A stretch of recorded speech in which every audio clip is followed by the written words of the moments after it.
The myth of the perfect Aryan woman remains one of the most striking, disturbing, and revealing components of Nazi ideology, a constructed fantasy that sat at the center of the regime's racial, social, and political machinery.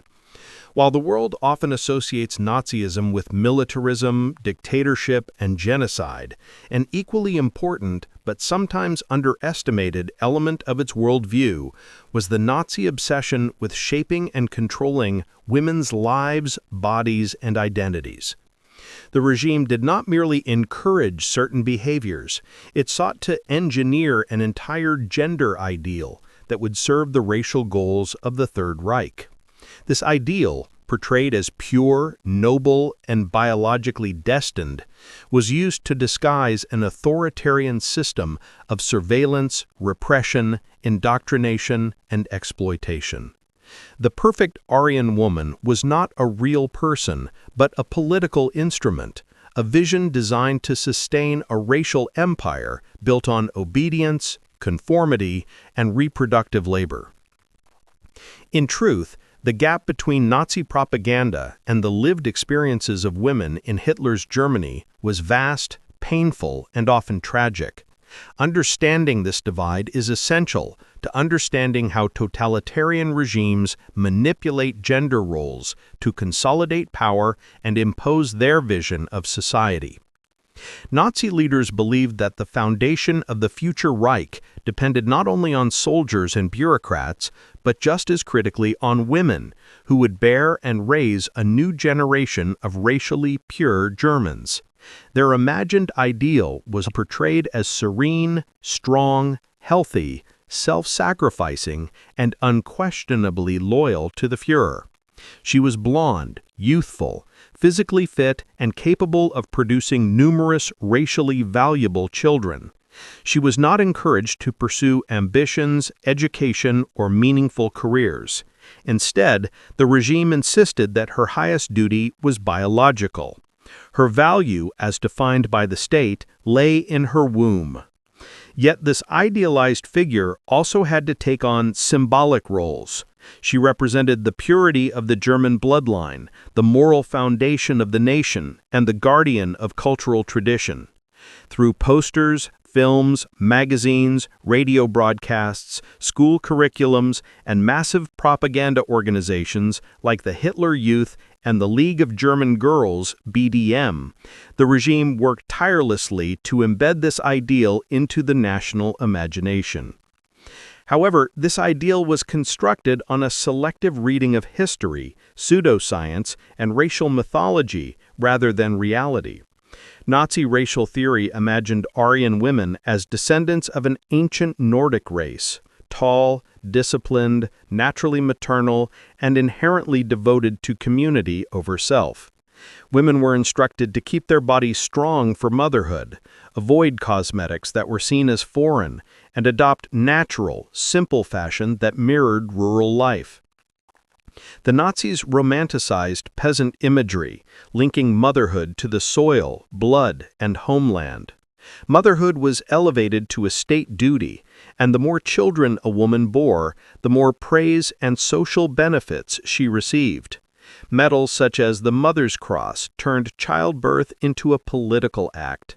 Even weddings, childbirth festivals, and family celebrations were redesigned to reflect Nazi rituals that merged private life with state ideology. This was not merely cultural engineering, it was social control. The propaganda, however, hid deep contradictions. While the regime praised mothers, it simultaneously denied them autonomy. While it celebrated purity and virtue, it encouraged intrusive racial examinations, marriage approval tests, and forced sterilizations. Women were expected to be biologically productive, but politically silent. They were told that their strength lay in their submission, and that their greatest achievement was to serve the racial goals of the state. Nazi leaders repeatedly emphasized that women must not seek independence, challenge male authority, or aspire to equal roles in public life. Their purpose was decided not by personal desire, but by state ideology. Yet, as the regime claimed to protect and elevate motherhood, it enacted brutal policies against those it deemed unfit: women with disabilities, women of minority communities, and countless others whose bodies did not match the racial fantasy. For them, motherhood was not celebrated but criminalized. The greatest cracks in the Nazi ideal emerged with the onset of World War II. As the war demanded more labor, more production, and eventually more sacrifices, the supposedly pure divide between men's and women's roles began to collapse. Despite years of propaganda urging women to stay at home, wartime necessity pushed millions of women into factories, offices, farms, and even auxiliary military roles. Suddenly, the state that once insisted women belonged only in the home began to encourage them to take on jobs previously considered inappropriate for them. The same regime that restricted women's education now needed trained nurses, clerks, engineers, and communication assistants. The war exposed the contradictions inherent in Nazi ideology. The state wanted the benefits of modernity without granting women the freedoms that came with it. Women were asked to be both traditional housewives and wartime workers, self-sacrificing mothers and laborers, obedient subjects, and pillars of the national economy. The perfect Aryan woman of propaganda simply could not exist in such conflicting roles. Even more profound were the personal experiences of women who navigated life under the Third Reich. Behind every propaganda poster was a woman with her own hopes, fears, and silent struggles. Some believed in Nazi ideals, some conformed out of pressure, and some resisted quietly or openly. Women played roles in underground resistance groups, secret networks protecting victims, and organizations that opposed militarization and racial persecution. Others were victims themselves: Jewish women, Roma women, political prisoners, and so many others whose identities placed them outside the Aryan ideal and subjected them to violence, forced labor, sterilization, or death. Their experiences revealed the cruelty that operated beneath the veneer of Nazi womanhood. For them, the ideal was a weapon used to justify exclusion and annihilation. From the earliest days of the Nazi movement, the crafting of an idealized image of womanhood served as a foundational pillar of the broader ideological project. This image, artificial, selective, and deliberately mythologized, did not emerge naturally from German tradition, but was instead sculpted by propagandists, racial theorists, and policymakers who sought to reshape German society at its core. The Nazis believed that to build their envisioned thousand-year Reich, they first had to reorganize the very structure of family life, gender expectations, and reproductive norms. Women in this vision were not autonomous individuals, but symbolic vessels carrying the future of what the regime defined as the Aryan race. The project of constructing this myth required relentless storytelling across speeches, posters, films, school books, and even architectural aesthetics. Each medium reinforced a singular narrative. The perfect German woman was biologically pure, politically obedient, physically robust, and spiritually committed to her duties as wife and mother. Yet beneath this orchestrated ideal lay contradictions, hypocrisies, and coercive forces that shaped women's lives in profound and often devastating ways. The intellectual roots of the Nazi ideal woman can be traced to late 19th and early 20th century racial science movements, which sought to classify humanity through pseudo-biological frameworks. Thinkers such as Arthur de Goebbels and Houston Stewart Chamberlain laid early foundations by arguing for the superiority of Northern Europeans. But it was Nazi ideologues who transformed these theories into state doctrine. In their worldview, women possessed inherent biological destinies that aligned with racial preservation. They were imagined as guardians of heredity, bearers of racial purity, and anchors of social stability. The perfect Aryan woman was expected to embody the qualities of physical vigor, broad hips, strong posture, and a healthy rural glow.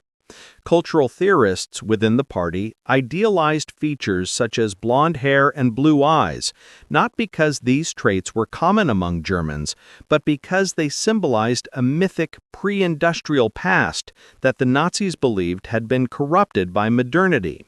Their propaganda invoked images of loyal peasant maidens, serene mothers in sunlit gardens, and robust young women performing athletic feats, each image reinforcing the fantasy that womanhood could be reduced to biological utility. At the same time, the crafting of the Nazi feminine ideal involved deliberate exclusions. Women who did not fit the racial, religious, or physical criteria were cast as outsiders, threats, or burdens upon the national body. Jewish women, for instance, were singled out not only as racially other, but as symbolic enemies of the imagined Aryan womanhood. The regime used hypersexualized stereotypes, false claims about physical traits, and insinuations about political manipulation to portray Jewish femininity as corrupting and dangerous. Likewise, Romani, Polish, and Slavic women were depicted as biologically inferior, suitable only for servitude. Disabled women faced even harsher realities, as the state's eugenic programs often targeted them for forced sterilization or institutionalization. By defining the ideal woman so narrowly, the Nazis justified widespread violence against those who fell outside its boundaries. This exclusionary strategy revealed the darker purpose behind the myth. The ideal woman was never merely a cultural symbol, but a tool for policing bodies, disciplining identities, and enforcing racial hierarchies. Nazi leaders understood that propaganda required not only imagery, but emotional resonance. They therefore constructed narratives of heroic motherhood and sacrificial femininity that appealed to deep-seated cultural sentiments. Stories circulated about women who endured hardship to raise large families, who supported their husbands without complaint, and who found fulfillment in domestic labor. These narratives were romanticized versions of rural German life, often disconnected from economic realities or women's lived experiences. Yet they were presented as timeless truths, natural extensions of German heritage. Adolf Hitler himself emphasized the importance of women's roles in shaping the nation's destiny, frequently asserting that men built the state's external greatness while women preserved its internal strength. In this framework, femininity became a national resource, one that needed to be cultivated, protected, and mobilized. The myth thus fused sentiment, biology, and patriotism into a singular image that demanded loyalty not only from women, but from society as a whole. The Nazi regime also drew heavily on classical antiquity and medieval symbolism to legitimize its constructed ideal. Sculptors such as Arno Breker and Josef Thorak created monumental figures of women that combined classical proportions with exaggerated Nordic features. These sculptures projected an image of disciplined strength, women with symmetrical faces, athletic bodies, and stoic expressions. They were meant to evoke an ancient, heroic lineage that connected modern Germans to imagined past civilizations. Similarly, romantic reinterpretations of medieval German folklore depicted women as virtuous maidens, loyal wives, or mystical embodiments of the land itself. This strategic use of symbolism served two purposes. It cloaked modern political goals in the language of tradition and provided the public with familiar cultural touchstones that reinforced the mythic narrative. By merging past and present, the Nazis created an aesthetic environment in which the ideal Aryan woman appeared both eternal and historically inevitable. Central to the construction of this ideal was a deliberate rejection of feminist movements that had gained momentum during the Weimar Republic. Prior to 1933, German women had increasing access to education, political participation, and professional careers. They voted, published literature, organized social groups, and pursued personal ambitions. For the Nazis, however, these developments represented a dangerous threat to their hierarchical worldview. The myth of the ideal woman was crafted as a direct argument against the modern, independent woman. Propagandists framed feminism as unnatural, foreign, and corrosive to German values. They accused it of undermining family structures and weakening national unity. Thus, the perfect Aryan woman was defined not only by what she was meant to embody, but also by what she was not allowed to become. Her identity was confined within boundaries that were explicitly designed to reverse the social progress women had achieved in previous decades. Schools became one of the most effective instruments in embedding this myth into the minds of young girls. Textbooks, lesson plans, and extracurricular activities were redesigned to promote messages about racial purity, domestic responsibility, and physical fitness. Girls learned about heredity science alongside cooking and childcare, reinforcing the idea that their intelligence and skills were to be directed toward motherhood rather than personal aspiration. The League of German Girls, BDM, played a crucial role in this educational system. Through camps, group exercises, and community work, the BDM cultivated loyalty to the regime while shaping girls' identities according to the state's expectations. Physical training emphasized endurance, coordination, and health, traits that aligned with the ideal of a strong mother capable of bearing many children. Lectures on racial theory taught them to see themselves as guardians of biological destiny. Together, these educational programs produced a generation of young women conditioned to internalize and reproduce the myth. The myth also depended on the strategic manipulation of modern media. Filmmakers like Leni Riefenstahl produced visually arresting works that glorified athleticism, harmony, and youthful beauty. Her films showcased rows of synchronized female athletes, luminous close-ups of smiling girls, and vast crowds embodying unity and discipline. These images served to project an idealized version of womanhood that was less about individual identity and more about collective symbolism.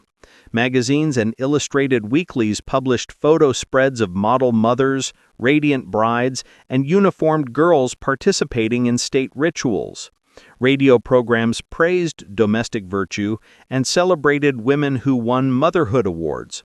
Even advertisements, ostensibly commercial in nature, subtly reinforced state ideology by portraying women in stylized household roles.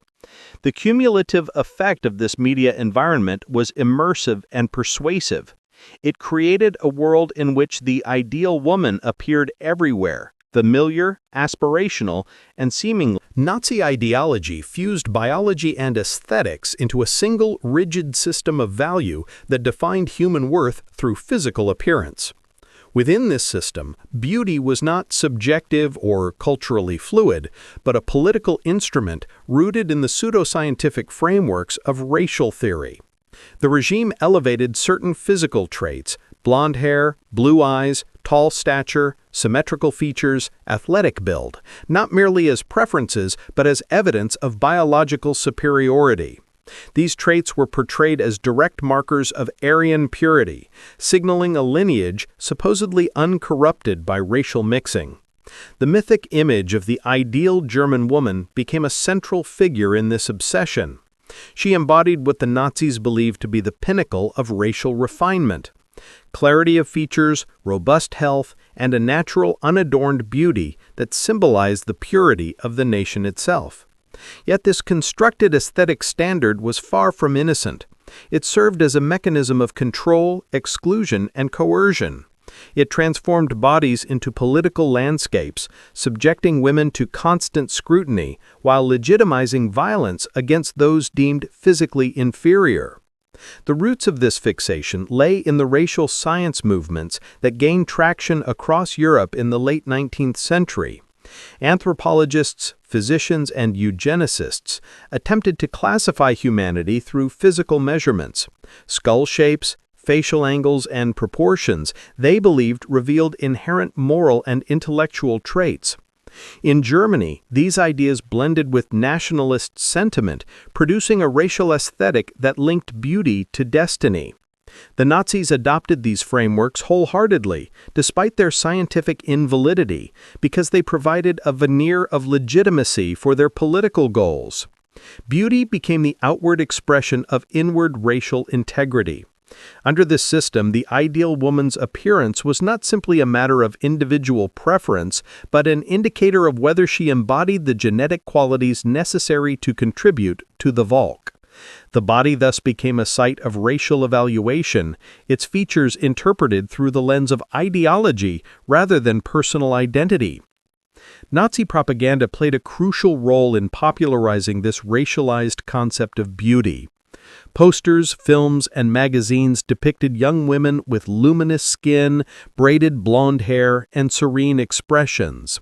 Their bodies were depicted as strong and vital, often shown engaging in sports or working outdoors. These images projected an aesthetic of natural purity, devoid of excessive ornamentation or urban sophistication. The ideal woman did not rely on cosmetics or fashion trends. Her beauty was framed as inherent, effortless, and biologically determined.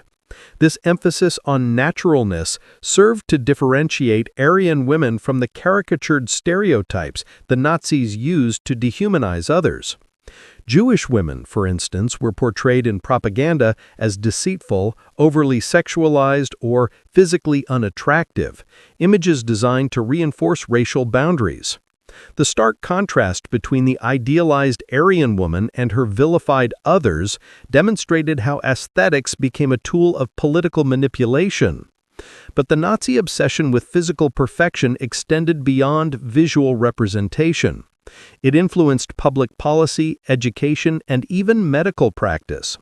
Girls in school were taught to evaluate themselves according to racial criteria, learning to identify desirable and undesirable traits in both themselves and others. Physical education emphasized posture, stamina, and coordination, linking athleticism with biological fitness. Health examinations became venues for racial assessment, with doctors trained to identify hereditary traits that aligned or conflicted with state-defined ideals. Women were encouraged to maintain their bodies not for personal well-being, but for the reproductive health of their future children. The regime framed physical maintenance as a patriotic duty. Healthy skin, strong bones, and robust fertility were all seen as contributions to the racial future of Germany. In this worldview, beauty and biology were fused. The body was both symbol and instrument of national survival. This fusion led to the rise of state-sponsored beauty competitions and public celebrations of racially exemplary women.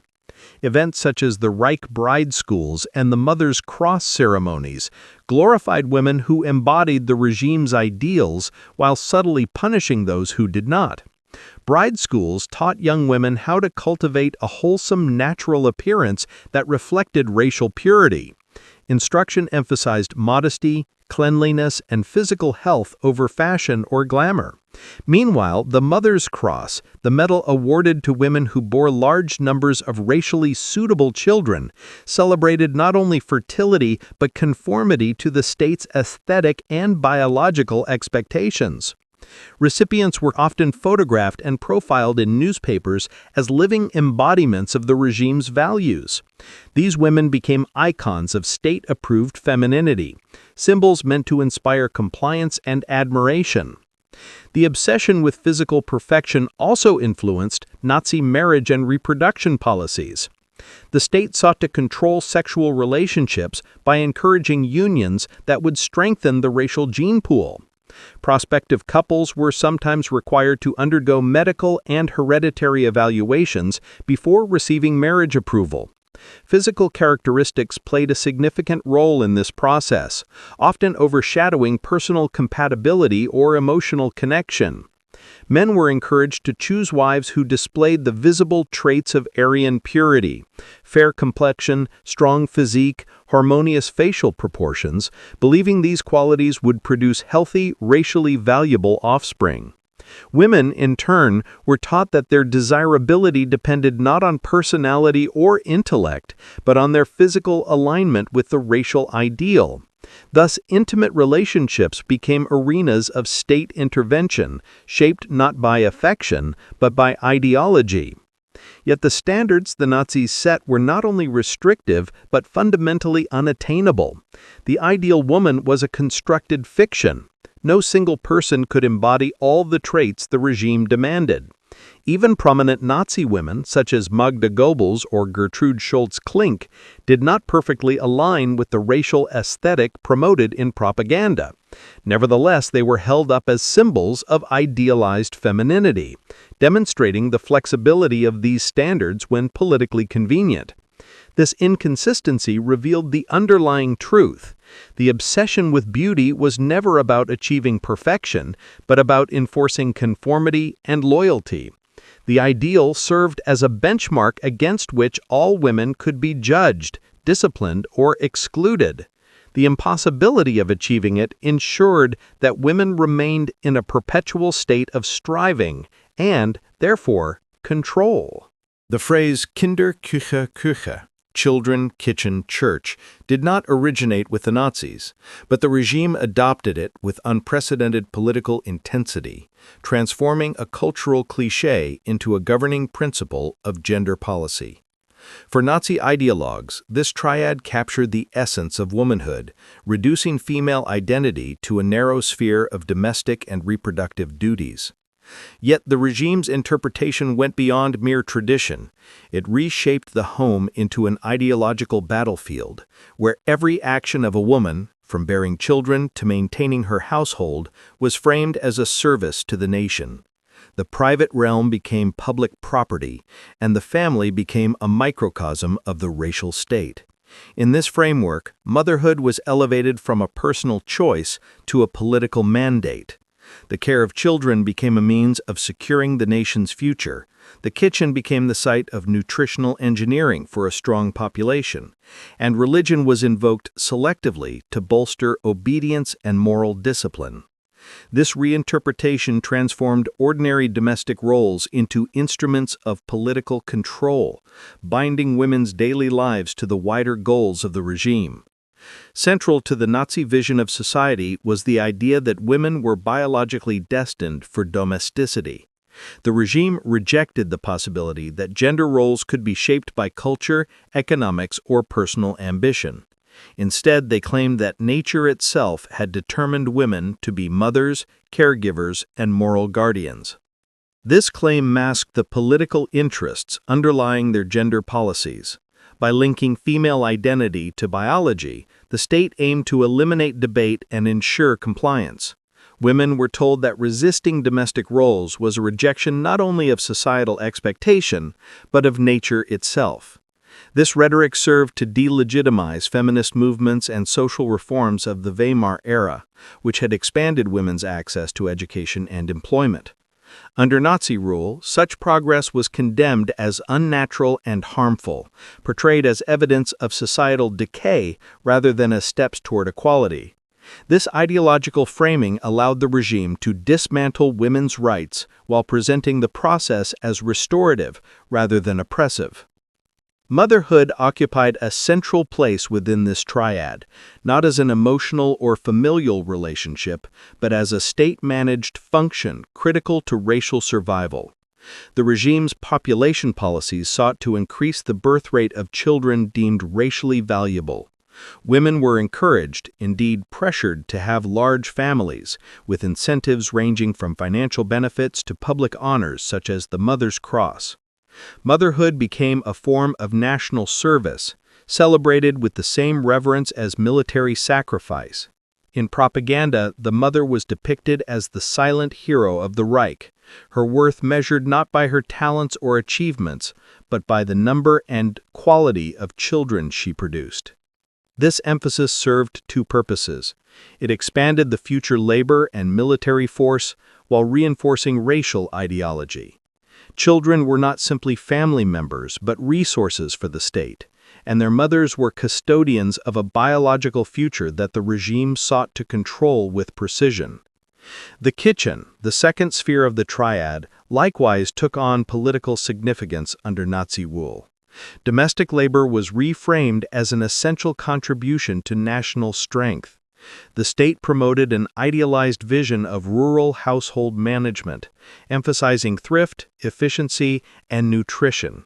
Women were taught how to prepare simple meals using local, seasonal ingredients, aligning culinary practices with the regime's autarkic economic goals. The National Socialist Women's League, NS Frauenschaft, organized classes on cooking and food preservation, treating these skills as patriotic duties rather than personal or familial responsibilities. The daily act of preparing meals became intertwined with the politics of self-sufficiency and racial health. Even the design of household appliances and kitchens was influenced by ideological goals. Efficiency was framed not merely as a convenience, but as a moral obligation, enabling women to devote more time to child-rearing and community activities that supported the regime. Church, the third domain of the triad, occupied a more complex role. The Nazis had an ambivalent relationship with organized religion, viewing it as both a potential competitor for loyalty and a useful tool for shaping moral conduct.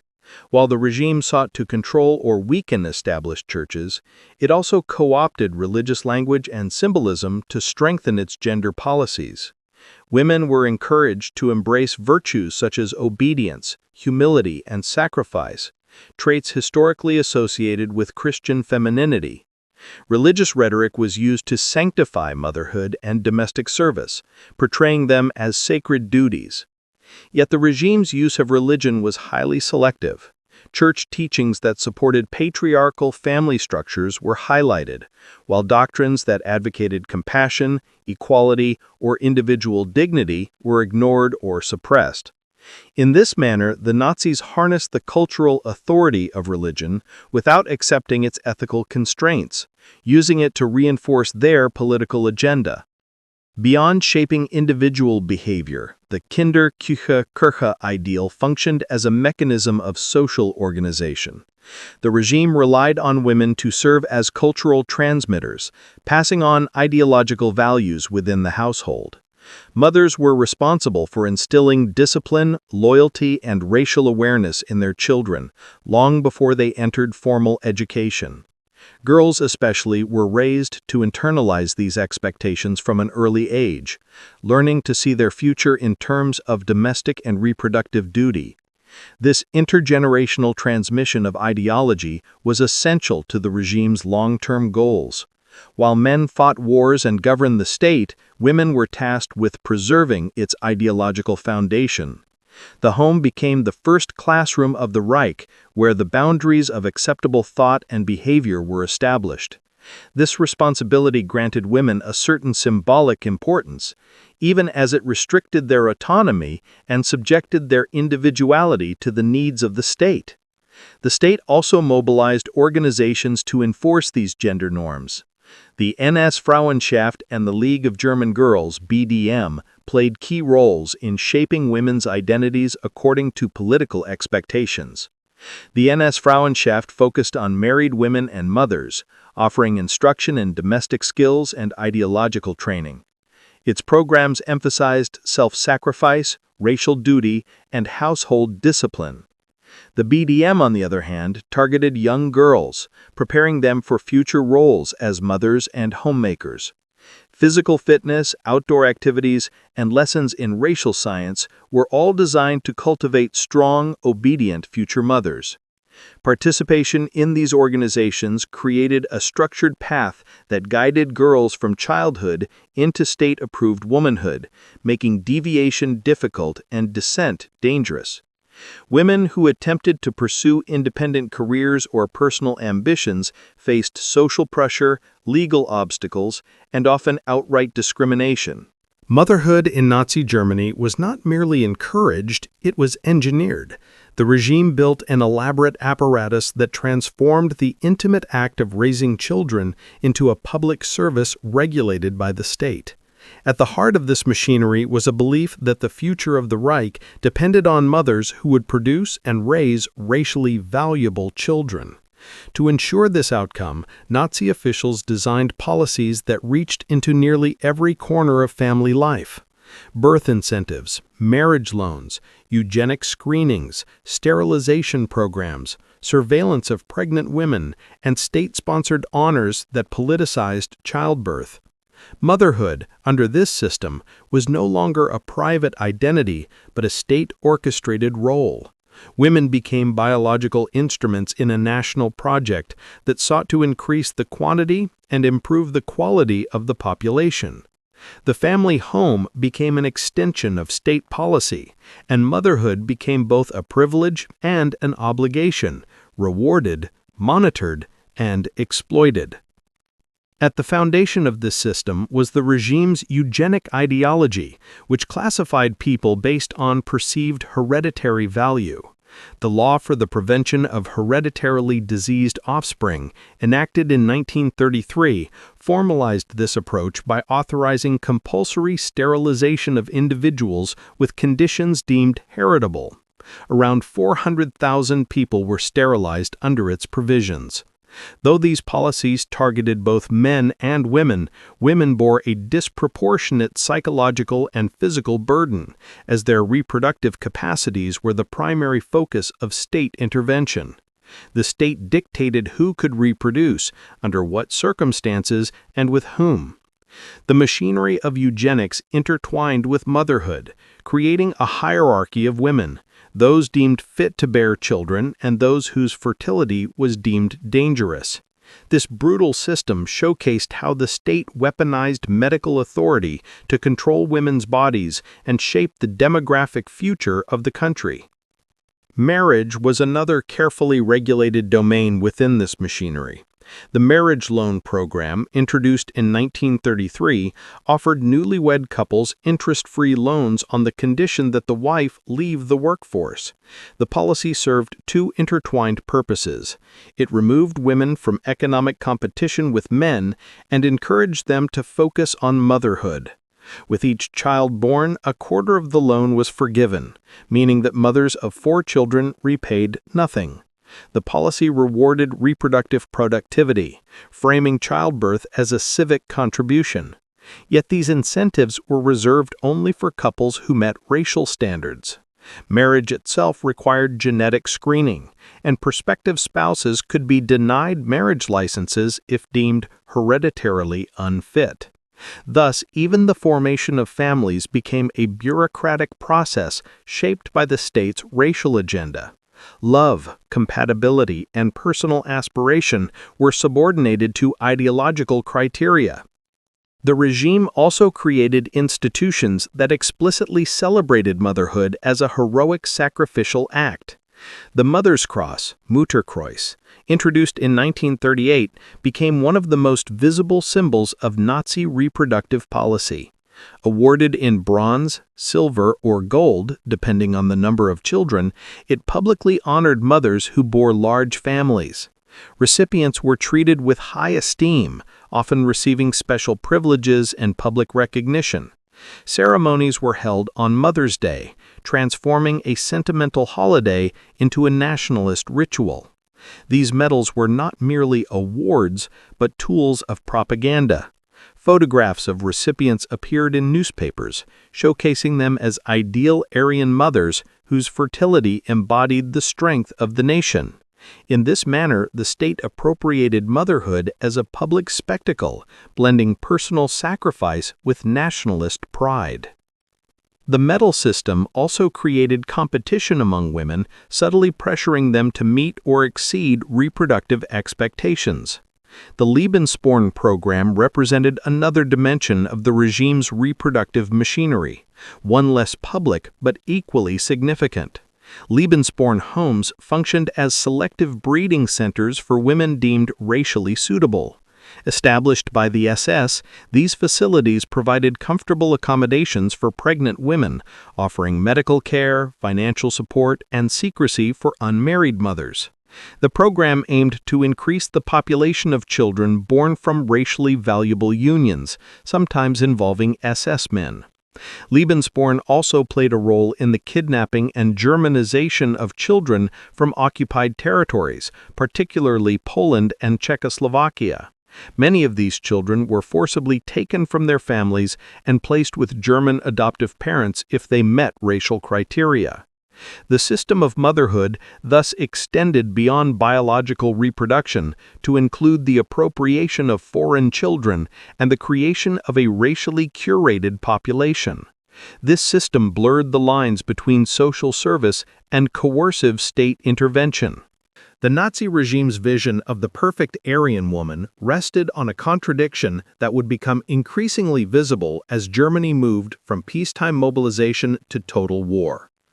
In its ideological blueprints, the ideal woman existed primarily in the domestic sphere. She was a mother, caretaker, homemaker, and moral guardian of the racial community. Yet the reality of governing a modern industrial state, especially one preparing for and then fighting a massive war, presented challenges that ideology alone could not solve. As the war intensified, the Nazi state grew dependent on the very women it had pushed out of the workforce. Factories, farms, hospitals, and administrative offices needed labor, and millions of women were drawn into roles that directly contradicted their assigned place in Nazi doctrine. This tension exposed the limits of propaganda and revealed how political idealism clashed with economic necessity, forcing the regime to improvise, adapt, and often ignore its own prescriptions. Before the outbreak of war, Nazi leaders took pride in reducing the number of women in professional and industrial work. Policies implemented between 1933 and 1937 limited women's participation in the civil service, law, medicine, and university education. Marriage loans and public campaigns discouraged women from pursuing careers, framing employment as a selfish act that deprived German men of jobs and distracted women from their maternal purpose.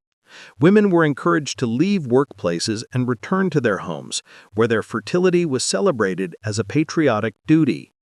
These policies were initially successful in reducing female employment in certain professional fields. However, they failed to recognize that women were already an integral part of Germany's industrial and agricultural economy.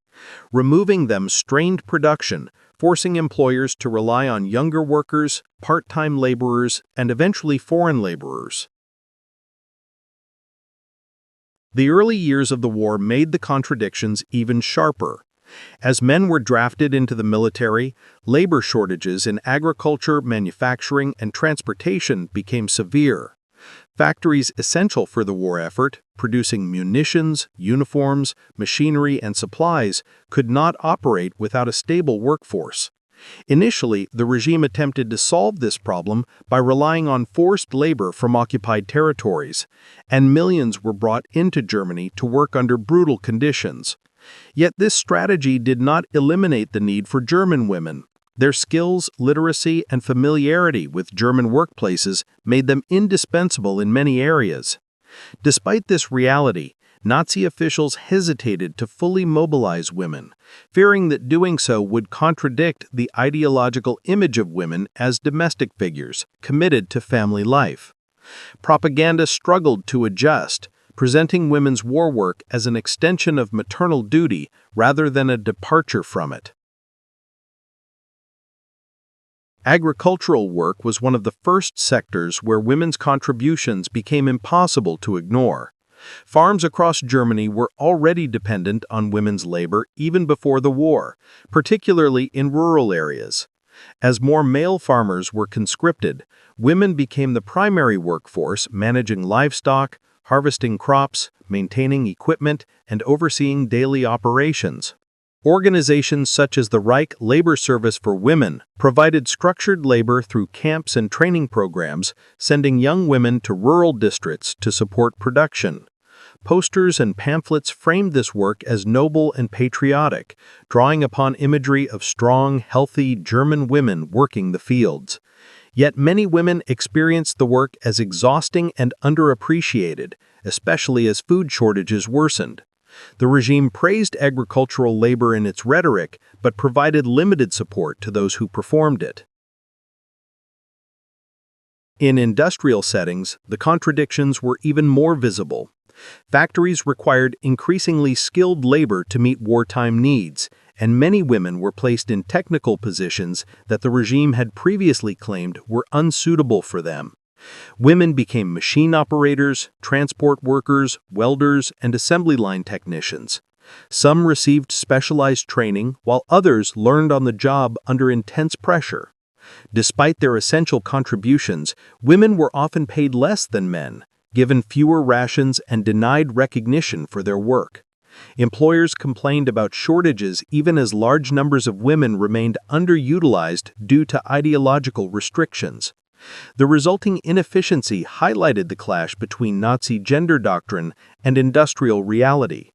Ultimately, economic demands pushed the state to quietly loosen its restrictions, even as public rhetoric highlighted traditional gender roles. The regime's propaganda struggled to reconcile these shifts. Films, newsreels, and posters continued to depict women primarily as mothers and homemakers, even as millions were working long hours in factories and fields. The state reframed women's labor as a temporary wartime necessity, emphasizing that their contributions were part of their broader duty as guardians of the nation. Women were told that they were working for the front, just as soldiers were fighting for the homeland. This narrative attempted to maintain ideological consistency by portraying all female labor as an extension of maternal sacrifice. Nonetheless, the gap between propaganda and lived experience widened. Women who had returned to domestic life under the influence of earlier policies now found themselves back in the workforce, often under more demanding conditions than before. Healthcare and nursing services represented another critical sphere of women's wartime involvement. The need for medical personnel skyrocketed as casualties increased, and women in nursing organizations such as the German Red Cross became central to the war effort. They staffed hospitals, field clinics, and rehabilitation centers, often working under dangerous and exhausting circumstances. These roles were easier for the regime to accommodate ideologically, as caregiving aligned with traditional feminine ideals.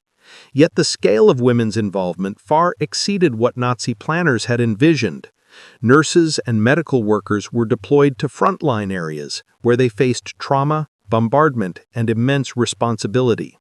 Their experiences underscored the indispensable nature of women's labor and the regime's inability to limit their roles without undermining the war effort.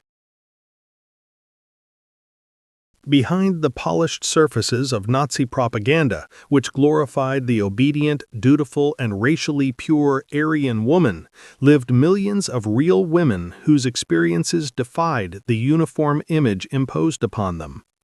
Their lives were shaped not only by ideology, but by personal struggle, moral conflict, and acts of resilience that unfolded in the shadows of a totalitarian state. For some, survival meant quietly enduring. For others, it meant resisting in whatever ways they could, whether through protecting marginalized neighbors, saving forbidden literature, or refusing to conform to racial and reproductive expectations. These individual stories reveal a diversity of experiences that the regime sought to erase. They expose the vast gap between the idealized woman depicted in posters and the complex, often painful realities that defined women's daily lives. In this chapter, the narrative shifts from ideology to humanity, from stereotypes to the deeply personal accounts that illuminate how real women navigated a world built on coercion, surveillance, and fear. One of the most striking contradictions lay in the experiences of women who did not fit the racial criteria of the regime. Jewish women, in particular, endured a distinct and devastating trajectory under Nazi rule. At the beginning of the 1930s, many Jewish women lived active public lives as teachers, doctors, writers, and entrepreneurs. With the enactment of anti-Semitic laws, they were stripped of their professions, excluded from public spaces, and forced into isolation. Their motherhood, unlike that of Aryan women, was criminalized rather than celebrated. Pregnancy became dangerous, parenting became impossible, and families were torn apart. Yet even in these brutal conditions, acts of resistance emerged. Some women preserved cultural and religious traditions in secret, others organized underground networks, and many documented their experiences in diaries, letters, and scraps of paper hidden from authorities. Their stories stand as a testament to courage exercised under unimaginable oppression. Women who opposed the regime from within German society also played essential roles, often in subtle but meaningful ways. Some resisted through intellectual defiance, questioning Nazi doctrine in private gatherings or forming reading circles banned by the state. Others engaged in more direct opposition. Members of socialist, communist, and religious resistance groups frequently included women who served as couriers, distributed pamphlets, hid fugitives, or gathered intelligence. Their work was dangerous, often punished by imprisonment, forced labor, or execution. Yet they continued, driven by moral conviction and a refusal to surrender their identities to the regime's demands. These acts of resistance, though sometimes small in scale, symbolized a refusal to conform to a system that sought total ideological obedience. In their quiet defiance, these women carved out spaces of autonomy within a society built on coercion, surveillance, and fear. Some of the most compelling stories came from women who took risks to protect those targeted by the regime. Neighbors hid Jewish families, friends forged documents, and strangers guided victims toward safer territories. Some women used their positions as nurses, social workers, or clerks to manipulate records or smuggle supplies. These acts of humanitarian resistance forced women into dangerous moral terrains where a single mistake could lead to their arrest or execution. Yet many embraced the risks out of empathy, conscience, or faith. Their stories illustrate how individual choices, even in moments of great danger, revealed a depth of moral courage that stood in stark contrast to the regime's celebration of obedience. Not all forms of survival or resistance were overt. Many women struggled quietly under ideological pressure, particularly those who found themselves alienated by the expectations of motherhood imposed by the state. Women deemed unfit because of disability, illness, or social status were sterilized or institutionalized, forcing them to confront a system that devalued their existence. Their resistance often took the form of preserving family bonds despite state interference, or maintaining dignity in the face of dehumanizing scrutiny. Others who could not conform to the ideal of domesticity, widows, working-class women, single mothers, or women forced into labor, pushed back simply by surviving each day, providing for their families, and maintaining households amid intense social and political pressure. Women in occupied territories faced an entirely different set of challenges. Their lives were marked by violence, displacement, forced labor, and exploitation. Some were compelled to work in German factories under harsh conditions, while others joined resistance movements in their own countries. In Poland, France, Yugoslavia, and other occupied regions, women became couriers, saboteurs, and fighters, often risking everything to reclaim autonomy. Their resistance drew strength from national pride, personal loss, or a desire to protect their families from brutality. Their stories widened the narrative beyond Germany, revealing how Nazi ideology shaped the lives of women across Europe and how many resisted domination in ways both quiet and bold. The collapse of Nazi Germany in 1945 shattered not only the political and military power of the regime, but also the ideological fantasies it had imposed on millions of women. The myth of the perfect Aryan woman, a figure crafted through propaganda, coercion, and selective glorification, crumbled under the weight of defeat, destruction, and exposure of the regime's atrocities. As Allied forces liberated Europe and the horrors of the Nazi system were revealed, the ideological structure that shaped German womanhood was stripped of its false glamour. What remained was the undeniable truth. The ideal had been built on exploitation, violence, and manipulation. In the ruins of Germany's cities and in the testimonies of survivors, the myth dissolved, replaced by a sobering recognition of how deeply totalitarian ideology had infiltrated the private and public lives of women. In the immediate aftermath of defeat, German women faced a world transformed beyond recognition. Their homes were destroyed, their families scattered, and their communities ruptured by the consequences of war. Many became heads of households overnight, responsible for securing food, rebuilding homes, and caring for children in the chaos of occupation. The wartime reality that had already forced women into labor now expanded further as they worked in clearing rubble, restoring infrastructure, and supporting families in a devastated nation. Ironically, the collapse of the regime created a new reality that directly contradicted the Nazi claim that women belonged exclusively in domestic roles.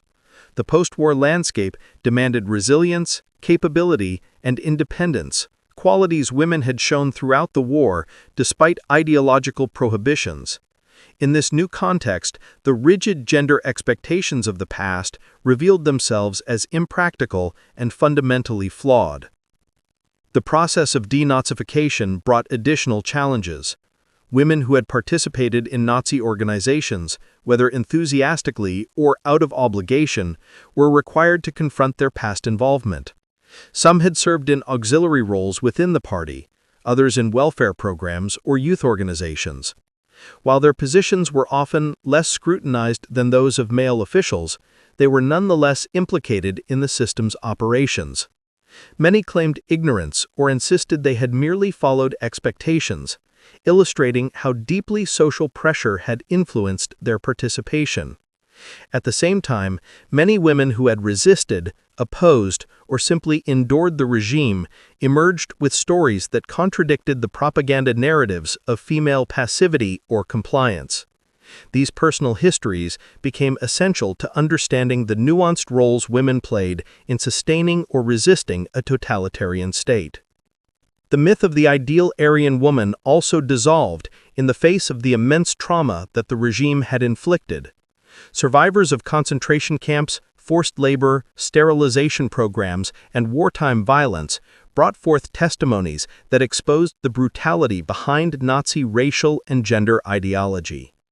Their stories revealed how the regime targeted women along lines of race, ethnicity, political belief, disability, and social status. The glorified image of womanhood had always been a narrow, exclusive construct that valued only those who fit a manufactured ideal while dehumanizing and destroying countless others. In post-war Germany, the voices of survivors played a crucial role in dismantling this myth and confronting the moral failures embedded within it. As Europe began rebuilding, women encountered new opportunities and new challenges. The shortages of men due to wartime casualties created a demographic imbalance that gave women greater social and economic responsibilities. In both East and West Germany, women entered the workforce in greater numbers than before the war, taking on roles in education, healthcare, industry, and government. The reorganization of society in the post-war years created spaces for women to redefine their identities outside the constraints of Nazi ideology. Yet these changes were not without tension. The desire to rebuild traditional family structures coexisted with the recognition that women had proven essential in sustaining society through collapse. This tension shaped debates about gender roles, motherhood, and labor for decades to come.